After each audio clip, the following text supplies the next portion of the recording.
তো গাইজ আজকে যাচ্ছি আমরা মহামৃত্যুঞ্জয় মন্দির। তার জন্য ঘুম থেকে উঠে প্রথমে সব কাজকর্ম সেরে নিলাম। আর এখানে মা শুধু গরু ছাগল যা ছিল মার সবগুলো বার করছে।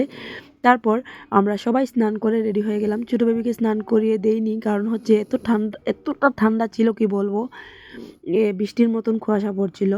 তারপর ঠান্ডাতে কি স্টাইল করব, কি মেকআপ করব, কি বলো তো, এতটাই ঠান্ডা, কিছু করতে ইচ্ছে ছিল না। আর এতটা সকাল সকাল বেরিয়েছি আমরা।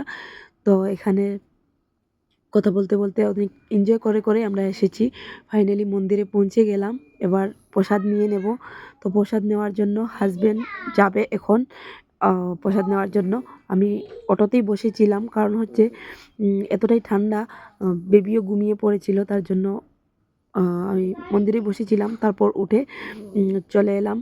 এবার যাব মন্দিরে। অনেকটাই আশা ছিল সত্যি, অনেক যখন থেকে মন্দিরটা স্থাপিত হয়েছে তখন থেকে ইচ্ছা ছিল এই মন্দিরে যাওয়ার জন্য।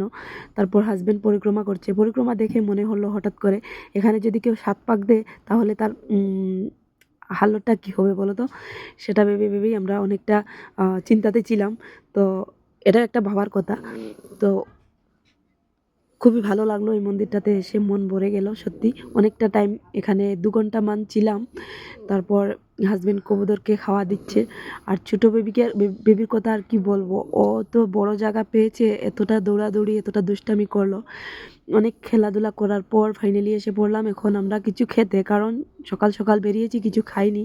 তারপর সবজি পরোটা খেয়ে নিলাম। তো খাওয়া দাওয়া শেষে এবার চলে যাব ঘরে, কারণ হচ্ছে গিয়ে একটু রেস্ট করব। ভোর 4:30টার সময় উঠেছিলাম মন্দির যাব বলে, তার জন্য এখন গিয়ে একটু রেস্ট করব। তো যাওয়ার সময় সেইভাবেই ঠান্ডা, তো বেবিও ঘুমিয়ে পড়েছে। তো আমরা চলে যাচ্ছি ঘরে। আরেকটা নেক্সট ব্লগে দেখা হবে। রাধে রাধে, সবাই ভালো থেকো, সুস্থ থেকো।